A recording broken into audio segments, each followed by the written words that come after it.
Dans la nuit du 26 février 2016, au-dessus des collines qui entourent le paisible village de Pentirk, dans le sud du pays de Galles, une présence lumineuse a fait irruption dans le ciel, donnant lieu à l'une des affaires ufologiques les plus emblématiques de ces dernières années. Déploiement militaire avec hélicoptère, restriction d'accès dans les zones publiques et explication officielle évolutive a donné à l'épisode une dimension institutionnelle qui a amplifié l'idée d'une méga conspiration. Mais n'allons pas trop vite. Cass Clark et son voisin Dave ont été des témoins privilégiés d'une structure triangulaire déconcertante qui est apparue dans le ciel et dont les mouvements suggéraient une technologie bien supérieure à celle de n'importe quel aéronef conventionnel. Ces premières minutes sont devenues le noyau d'un incident qui a suscité des enquêtes indépendantes, des analyses techniques et un débat persistant sur la transparence gouvernementale. Dans ce rapport, nous explorerons les témoignages recueillis, les incohérences officielles, les effets ultérieurs rapportés par Cass, ainsi que le cadre global du phénomène, dans le but de comprendre l'ampleur réelle de ce qui s'est passé cette nuit mystérieuse. Soyez les bienvenus à l'incident de Pentirk, le Roswell gallois. Cette affaire s'est produite il y a 10 ans et nous pensons qu'elle mérite d'être réexaminée. Nous pensons qu'elle n'a jamais eu la diffusion qu'elle méritait. Et chaque fois qu'on s'aventure dans ses ramifications, de nouvelles choses commencent à apparaître. Si ce genre de vidéo et de contenu vous intéresse, écrivez le mot OVNI dans les commentaires. Et nous en ferons d'autres. Nous acceptons également des suggestions concernant d'éventuelles affaires sur cette chaîne. Commençons.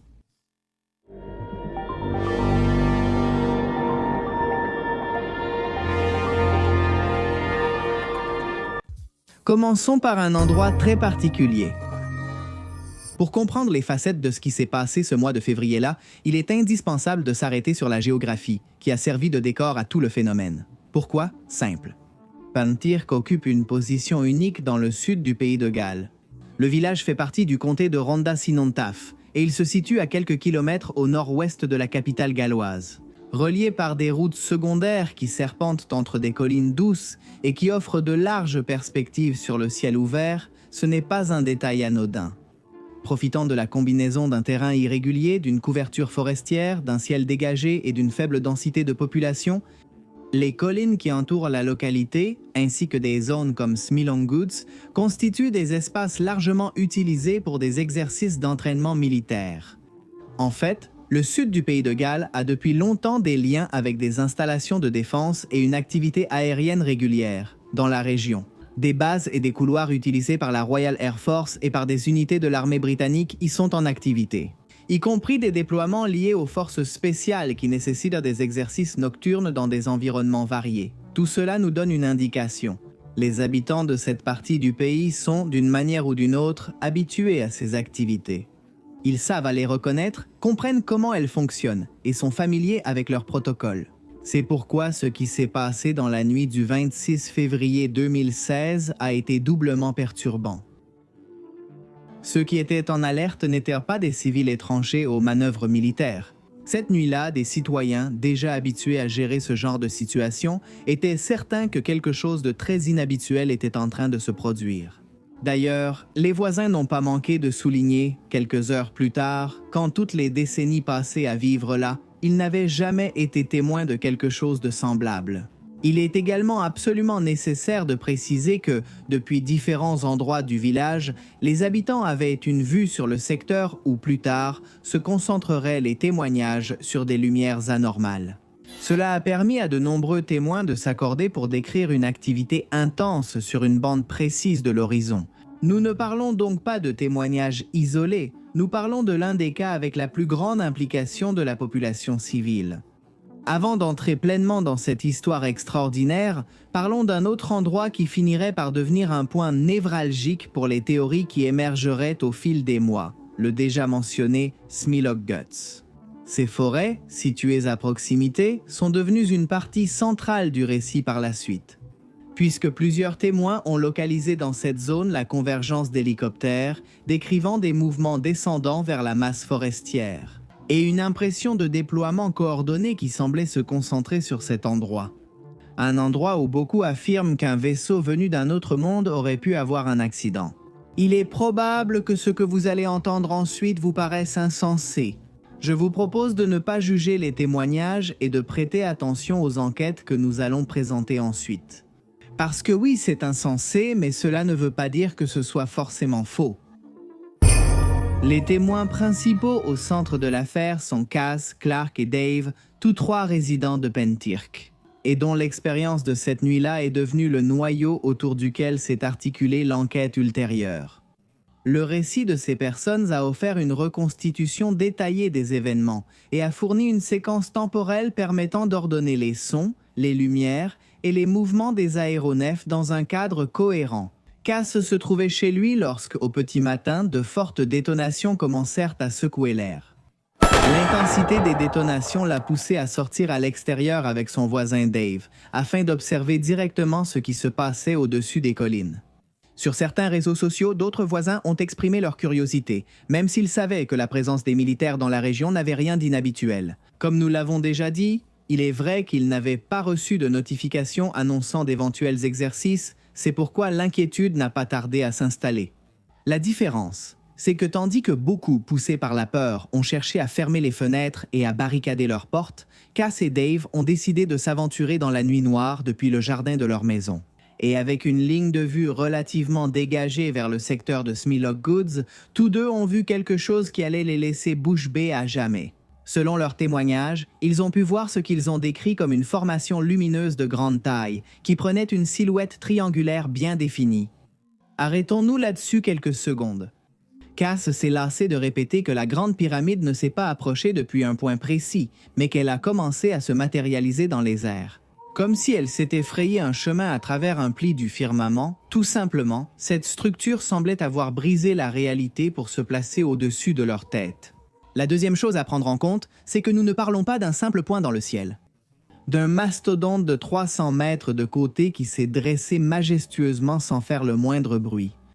Suspendu dans le ciel nocturne, avec une stabilité qui contrastait avec les schémas conventionnels de l'aéronautique civile ou militaire. La Grande Pyramide a commencé à se balancer comme un pendule pour finalement laisser s'échapper des rayons de lumière depuis sa base. Ces rayons ont parcouru les environs comme lors d'une série de reconnaissances. Et finalement, depuis la structure centrale, des cylindres de plus petite taille se sont détachés, certains d'une teinte rouge intense et d'autres verts. La question que beaucoup se poseront est « Cass et Dave ont-ils pu enregistrer ce qu'ils auraient vu ?» La réponse est simple, non. Les téléphones portables des deux étaient éteints, même s'ils savaient que quelques secondes auparavant, ils avaient une bonne charge de batterie. Il est impossible de ne pas penser que cela tombe trop bien. Ce n'est pas la première fois que des témoins privilégiés, qui pourraient être chargés d'apporter des preuves définitives sur des phénomènes extraordinaires, prétendent que leur caméra ou téléphone cesse de fonctionner précisément au moment où ils en ont le plus besoin. Ce cas ne semble pas faire exception, bien qu'il présente une différence subtile. À des kilomètres à la ronde, d'autres voisins déclareraient la même chose. Beaucoup appelleraient même la police depuis de vieux téléphones fixes encore en service, affirmant que leurs appareils mobiles subissaient des pannes inattendues. Apparemment, les cylindres rouges et verts n'ont pas tardé à effectuer des mouvements circulaires et ascendants qui suggéraient une coordination autour de l'objet principal. Puis, après quelques minutes, ils se sont dirigés vers Cass et Dave. Tant la femme que l'homme ressentirent l'impulsion de s'enfuir, mais ils découvrirent alors qu'ils étaient incapables de bouger. Quelque chose les avait paralysés et ils n'eurent d'autre choix que d'observer, impuissants, les cylindres se poser à quelques mètres d'eux, comme s'ils les étudiaient. Cass et Dave s'accordèrent à dire qu'à l'intérieur des cylindres, qui semblaient être en cristal, de petites lumières bougeaient, presque comme des impulsions électriques qui semblaient réagir à certains stimuli qu'ils ne parvinrent pas à reconnaître. Ils s'accordèrent aussi à dire que la peur qu'ils ressentaient diminua brusquement, le désespoir qu'ils avaient éprouvé s'apaisa, et une sensation intérieure d'harmonie les détendit. Du moins, jusqu'à ce que d'autres bruits se fassent entendre. Arrivé à ce point, l'affaire prend des nuances surréalistes et il est presque tentant de la discréditer ou de la considérer comme une fantaisie élaborée, née de l'ennui de deux personnes. Cependant, c'est avec l'arrivée des forces de sécurité que tout est devenu vraiment complexe. D'un instant à l'autre, Kay et Dave ont retrouvé la capacité de bouger et ils ont pu voir l'arrivée d'énormes hélicoptères militaires, des hélicoptères bien plus grands que ceux auxquels ils étaient habitués dans cette région. Il s'agissait d'hélicoptères conçus pour des situations de guerre. Le son caractéristique des hélices, amplifié par la résonance de la vallée, ajoutait une dimension physique au phénomène visuel, intégrant lumière et vacarme. Dans une expérience sensorielle complète qui a duré environ 30 minutes, Cass et Dave ont pu voir comment les cylindres envoyèrent des signaux vers les hélicoptères, puis s'éloignaient à une vitesse surprenante. Les véhicules militaires ont tourné sur eux-mêmes et n'ont pas hésité à les suivre. Cela a coïncidé avec la disparition de la gigantesque pyramide. Celle-ci a simplement commencé à s'estomper, jusqu'à être complètement camouflée dans la nuit étoilée. Cette fois, Cass et Dave ont couru chez eux, incapables de comprendre ce qu'ils venaient de vivre. Une fois arrivés, ils ont découvert quelques détails troublants. Le premier était qu'il était bien plus tard qu'ils ne l'imaginaient. Ce qu'ils avaient aperçu comme 20 minutes avait en réalité duré presque 2 heures. Le deuxième détail troublant était que Cass avait une mèche de cheveux blancs là où elle avait auparavant les cheveux foncés. Que se passait-il? Quelques semaines plus tard, la femme se rendit compte que d'autres changements plus profonds s'étaient produits dans son corps. Nous y reviendrons dans un instant. Il est important de souligner que d'autres habitants de la localité et des communautés voisines ont signalé avoir entendu le déploiement d'hélicoptères et vu les lueurs. Tout cela pendant la tranche horaire où Cass et Dave ont vécu leur expérience extraordinaire. Et ce n'est pas tout. Tous ceux qui avaient des enfants ont mentionné que les petits ne se sont jamais réveillés. Malgré le bruit, malgré le fait que certains murs tremblaient et que quelques décorations sont tombées des murs, avec le mouvement des aéronefs militaires sophistiqués, il est vite devenu clair qu'il ne s'agissait pas seulement d'hélicoptères. D'énormes avions, généralement utilisés dans des moments critiques, sont passés au-dessus des maisons à grande vitesse et à basse altitude. Le fait est que les enfants de Pentirk n'ont même pas eu le temps d'ouvrir les yeux lorsque de nouvelles explosions ont tout secoué. Et pourtant, il s'agissait d'explosions si puissantes qu'elles ont même été enregistrées par les sismographes locaux. C'était comme si quelque chose d'énorme s'était écrasé dans les forêts voisines, et c'est ainsi que notre histoire revient au début.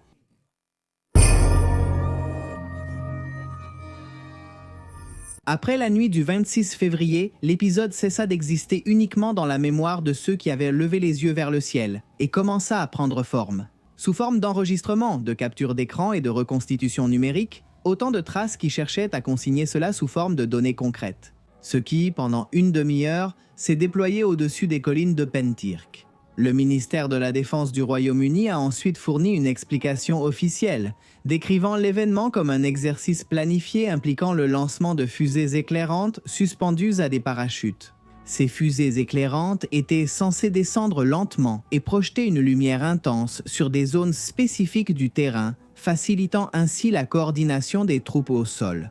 Ce type de dispositif produit des éclairs brillants et soutenus qui peuvent rester visibles pendant plusieurs minutes en tombant, tout en générant des explosions initiales qui libèrent la charge lumineuse dans les airs. Parmi les ressources les plus pertinentes figurent des enregistrements audio réalisés par des habitants ayant capté les détonations aériennes.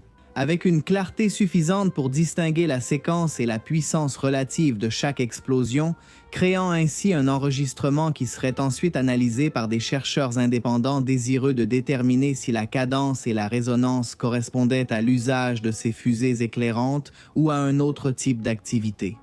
Des images et des vidéos prises par des appareils mobiles qui n'ont pas été victimes d'une chute soudaine de batterie ont également circulé.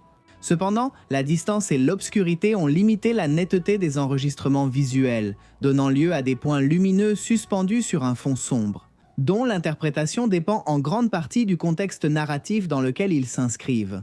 Dans plusieurs de ces fragments, on peut observer la présence de lumière qui semble descendre lentement, ce qui est cohérent avec le comportement des fameuses fusées éclairantes. Des enregistrements ultérieurs du trafic aérien et des données obtenues par des demandes d'accès à l'information confirmeraient que cette nuit-là, un exercice de l'armée britannique avait lieu dans la région.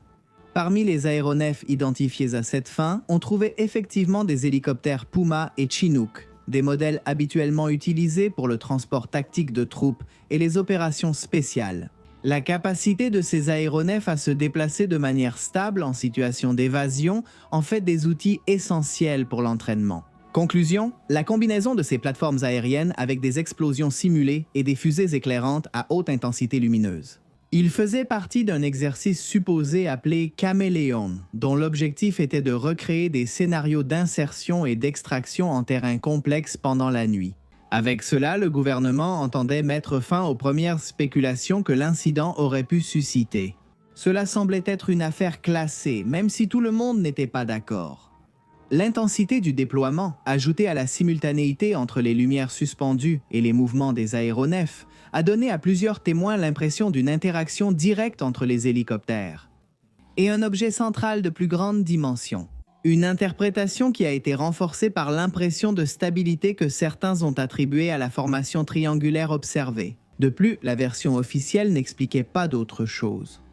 Au matin du 26 février, Cass s'est réveillé. Et il n'avait plus seulement une mèche blanche, comme nous l'avons dit, mais tous ses cheveux étaient redevenus de cette couleur. Ce n'était ni de la teinture, ni une tromperie, mais un choc, pire encore. En se regardant dans le miroir, la femme s'est persuadée que quelque chose d'étrange se passait et a choisi d'agir. Que se passe-t-il? Encore une fois, avec son ami Dave, Cass a décidé de faire un tour dans les environs et ce qu'ils ont vu n'a fait qu'assombrir la situation. Ils ont constaté que la zone sous la lumière de l'énorme pyramide était brûlée. L'herbe semblait morte, tout comme les côtés des arbres qui avaient reçu l'éclat du vaisseau. À ces endroits précis, on pouvait voir une sorte de cendre blanchâtre qui flottait dans l'air et qui se désagrégeait lorsqu'on essayait de la toucher. Qu'est-ce qui avait fait cela à l'herbe? Pourquoi tous les arbres sur le chemin de Smilogoods étaient-ils dans cet état? Les étrangetés se multipliaient. Depuis des années, les habitants utilisaient ces chemins comme une sorte de décharge. C'est là qu'ils allaient jeter des meubles ou des appareils électroménagers qui ne servaient plus, donnant ainsi naissance à une sorte de décharge improvisée. Ce matin-là, tous les déchets avaient été triés. Cass et Dave observaient, stupéfaits, comment d'énormes montagnes s'étaient formées, chacune avec ses propres caractéristiques. Dans un coin se trouvaient tous les téléviseurs, dans un autre tous les micro-ondes, plus loin, de vieux canapés délabrés, qui avaient tout rangé en si peu de temps. Les arbres de Smilogoods ne montraient pas seulement leur côté brûlé, mais ils étaient aussi penchés violemment, comme si quelque chose qui était passé à toute vitesse les avait tordus de façon irréversible. Et au-delà de ces arbres, il y avait d'autres arbres plus au centre de la forêt. En réalité, ils n'ont pas pu voir ce qu'il y avait au-delà de ces arbres. Soudain, ils se sont retrouvés devant tout un terrain rempli de rubans qui barraient le passage. Ils ont vu à travers la broussaille quelques tentes militaires. Il était évident qu'un campement avait été installé là. Des hommes et femmes en uniforme allaient et venaient, munis d'appareils de mesure, prélevaient des échantillons de sol et prenaient des photos. Lorsque Cass a demandé ce qu'il faisait, on lui a répondu qu'il faisait des travaux pour une compagnie de téléphone. Ensuite, ils l'ont invité d'une manière pas très cordiale à poursuivre son chemin. Cass et Dave sont revenus sur leurs pas avec une seule certitude. Ces gens-là ne semblaient pas venir d'une compagnie de téléphone. Avant d'être de retour chez eux, ils sont tombés sur un homme qui promenait son chien. L'homme, visiblement bouleversé et affecté, leur a dit qu'il était du quartier, puis il leur a assuré que quelque chose d'inhabituel s'était produit au petit matin. Il l'avait vu de ses propres yeux. Il avait vu des hommes armés courir entre les arbres en criant, tandis qu'une voix grave leur donnait des ordres par radio. Il était clair qu'ils poursuivaient quelqu'un ou quelque chose. Dans les jours suivants, des membres des forces de sécurité ont rendu visite à de nombreux habitants locaux, leur demandant ce qu'ils avaient vu. La plupart ont préféré se taire. Si les militaires exigèrent de la discrétion, ils l'obtiendraient. Beaucoup de familles restaient effrayées par les minutes pendant lesquelles leurs enfants étaient restés plongés dans cette sorte de catalepsie. Personne ne voulait trop s'en mêler. Après tout, ils étaient habitués aux militaires et avaient tendance à leur faire confiance. Les informations ont ignoré l'incident. Les sites web qui avaient publié une note à ce sujet ont rapidement décidé de la retirer, et les registres des appels au 911 ont été écartés par la police. Tout aurait pu s'arrêter là, et peut-être que rien de tout cela ne serait sorti au grand jour. Mais c'est alors que Cass a commencé son enquête indépendante. Au fil des jours, l'intensité émotionnelle de cette nuit-là a commencé à se transformer en une impulsion analytique. Et l'affaire de Pentirk est entrée dans une phase marquée par la reconstitution minutieuse de chaque minute. Tout cela a donné forme à une enquête dont l'axe principal était Cass Clark elle-même, déterminée à organiser les événements pour comprendre la relation entre ce qui avait été observé et ce qui avait été officiellement déclaré. Cass a ainsi entrepris une collecte systématique de témoignages locaux, en interviewant des habitants qui avaient entendu les détonations et observé des lumières dans le ciel, dans le but de comparer les angles de vue et d'établir des coïncidences temporelles entre différents points. Parallèlement, il a déposé des demandes officielles en vertu du Freedom of Information Act, dans le but d'accéder à la documentation officielle relative aux exercices militaires menés dans la région.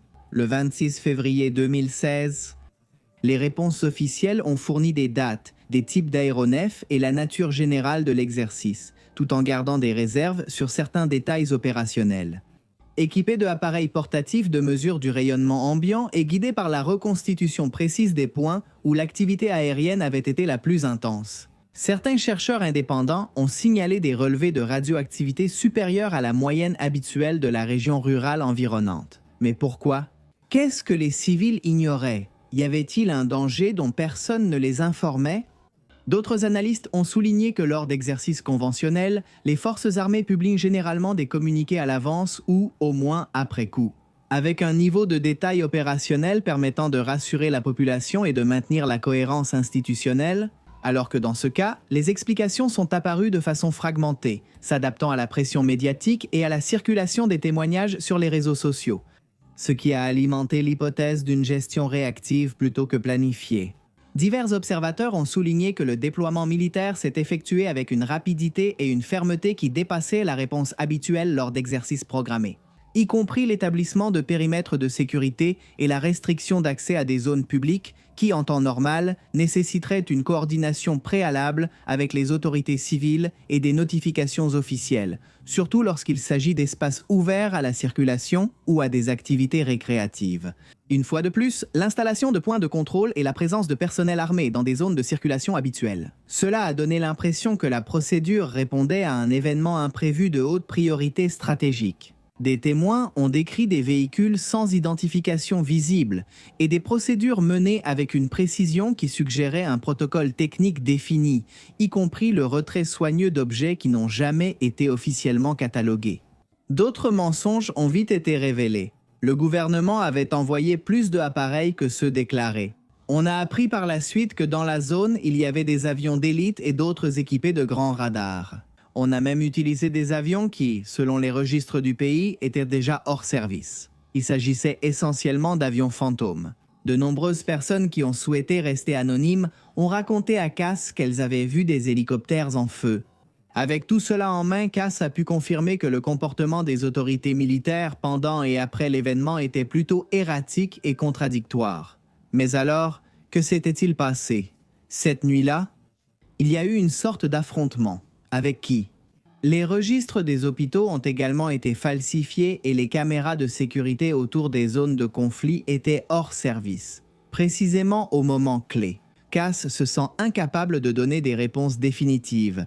Il affirme seulement qu'en ce qui concerne l'affaire Pentirk, rien n'est ce qu'il paraît.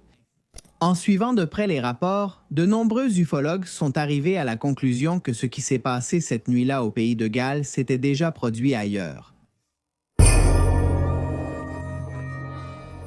Le récit de Pentirk s'inscrit dans une tradition plus large, où l'interaction entre des objets aériens inconnus et les forces militaires occupe une place centrale dans l'imaginaire contemporain. Nous faisons référence à un répertoire d'épisodes qui ont été discutés pendant des décennies et qui partagent la structure narrative de l'observation, du déploiement militaire et de l'hypothèse d'une dissimulation ultérieure. L'un des cas les plus emblématiques est celui de Roswell, survenu en 1947 au Nouveau-Mexique, où la découverte de débris dans un ranch a donné lieu à des communiqués officiels initiaux qui mentionnaient la récupération d'un disque volant. Plus tard, l'explication a été reformulée comme étant un ballon météorologique appartenant à un programme de surveillance en haute altitude. La séquence d'annonces puis de rectification a renforcé la perception d'une information manipulée, faisant de Roswell l'archétype du prétendu dissimulation. Pour en savoir plus sur cette affaire, consultez notre rapport et la vidéo « Ce que nous avons découvert sur Roswell ». Tout change en 1980 lorsque l'incident de la forêt de Rendlesham au Royaume-Uni intègre au récit la présence directe de personnel militaire qui a décrit des lumières structurées et des descentes lumineuses à proximité de bases aériennes américaines, générant des documents officiels et des mémorandums qui ont été analysés comme exemple de rencontres dans un environnement stratégique. La combinaison de témoins, de militaires en uniforme et de rapports écrits a conféré à cet épisode une résonance particulière dans le débat public. D'autres cas, comme celui de Varginha au Brésil, en 1996 ont introduit le récit de la récupération d'entités ou d'artefacts par les forces armées. Après des rapports de chute ou d'atterrissage, alors qu'aux États-Unis, plusieurs témoignages et rapports liés à des bases aériennes et à des pilotes militaires ont alimenté l'idée d'interception aérienne d'objets non identifiés. Pantirk s'intègre dans cette mosaïque mondiale en présentant une scène où des hélicoptères documentés ont opéré autour de lumières intenses, perçues par des civils comme une structure organisée. L'examen comparatif permet de situer l'affaire galloise dans une lignée de récits qui traverse les décennies et les continents, où la question sur la nature de ce qui a été observé reste ouverte. Est-ce que quelque chose venant d'ailleurs s'est écrasé dans les forêts galloises? S'agissait-il de quelque chose qui est tombé accidentellement ou de quelque chose qui a été abattu par l'armement terrestre? Et si, comme certains le disent, il s'agissait de tests de technologies avancées, nos gouvernements possèdent-ils des engins comme ceux que Cass et Dave ont vus? Existe-t-il déjà une technologie terrestre capable de se comporter comme l'énorme pyramide ou comme les cylindres de lumière? Et ce n'est pas tout. Vous vous souvenez que nous avions dit que l'exposition à ce phénomène avait rendu les cheveux de Cass complètement blancs, et bien d'autres choses se sont produites.